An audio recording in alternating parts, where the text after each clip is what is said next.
A região amazônica tem sofrido com queimadas, desmatamento, violência e descaso dos governos. E as consequências dessa catástrofe serão sentidas não só pelos que vivem na floresta, mas por todos nós. Então, vamos entender um pouco dessa história para rever nossas escolhas para o futuro. Você provavelmente desfruta de muito do que a Amazônia oferece, como o chocolate, o açaí ou o guaraná. Talvez conheça o cupuaçu e o camu-camu.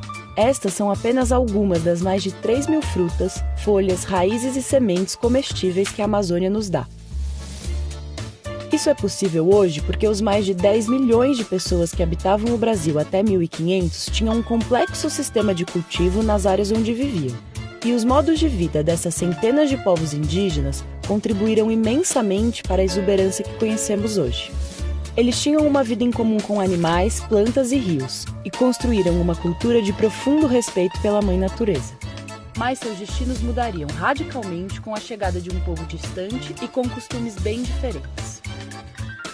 Os primeiros relatos enviados à coroa diziam que a chuva era farta, a terra era fértil e generosa, e aparentemente nada faltava àquele povo. Mas infelizmente, movidos por um falso senso de superioridade, os colonizadores romperam a respeitosa e equilibrada relação com a natureza que havia ali. Só enxergavam a cor do ouro na terra, a madeira nas árvores e o açúcar nas plantações. Trouxeram milhões de negros escravizados da África, roubaram dos índios suas terras.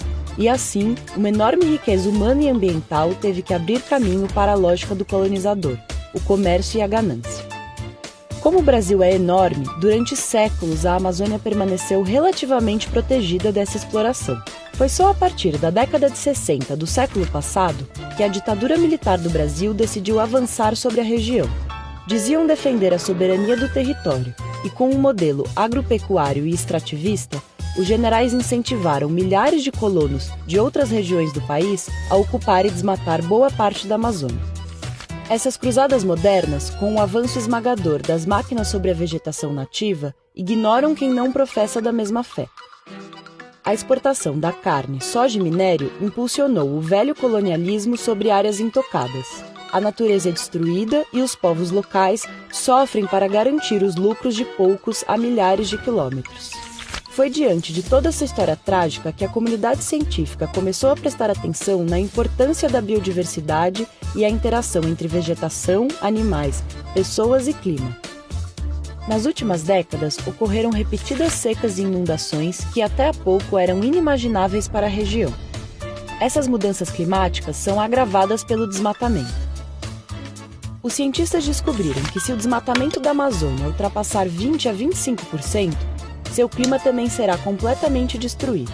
Nós estamos quase lá, cerca de 17% dela já foi derrubada. Se isso acontecer, quase todo o bioma se transformará em uma vegetação seca e pobre em diversidade de espécies. Hoje, a Amazônia perde o equivalente a um campo de futebol por minuto pelo desmatamento. As consequências são graves não apenas para a região, mas para o continente e o mundo. Isso porque a Amazônia funciona como um grande coração que bombeia constantemente umidade em direção ao sul. Ela distribui chuvas, garante a produção agrícola e o bem-estar da população da Amazônia e regiões vizinhas. As características da floresta amazônica garantem que ela cuide de si própria e dos outros. O formato de suas copas faz o vento dançar e suas raízes profundas favorecem sua transpiração, o que faz com que chova o ano todo, produzindo mais umidade. É um ciclo virtuoso que reproduz sua enorme diversidade de espécies. Mas se ultrapassarmos aqueles 20 a 25% de desmatamento, a floresta pode deixar de ser uma solução e até se tornar um verdadeiro veneno. Ela reduzirá sua produção de umidade e secará, ficando cada vez mais suscetível ao alastramento das queimadas. Secas, tempestades, temperaturas extremas e morte de animais. Os danos socioeconômicos serão de trilhões de reais. Se nada for feito, esse é o futuro que nos espera logo ali. Então, por que seguir nesse caminho tão arriscado? Hoje, muitos de nós já entendemos que é preciso respeitar a biodiversidade e os diferentes conhecimentos e modos de vida. Existe um tesouro guardado na biodiversidade amazônica que é cultivado e protegido pelos povos da floresta há milhares de anos. As tecnologias da quarta revolução industrial, como as tecnologias digitais, biotecnologia e a nanotecnologia, que tornaram-se acessíveis, amigáveis, baratas e duráveis, podem ser mobilizadas para gerar valor a partir da fauna e da flora, principalmente se isso for feito em aliança com quem conhece e vive o ecossistema. A cadeia do açaí, por exemplo, gera mais de US$ 1,5 bilhão a cada ano para a Amazônia. Isso sem derrubar a floresta e respeitando e incluindo as populações locais. Ela rende pelo menos 5 vezes mais por hectare que a da soja.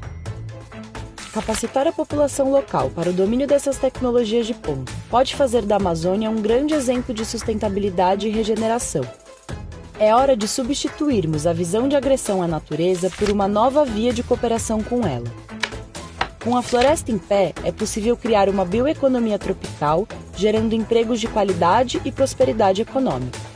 Vamos criar um mundo mais bonito que nossos corações sabem que é possível. Vamos começar pela Amazônia. Será o nosso presente para o futuro do planeta.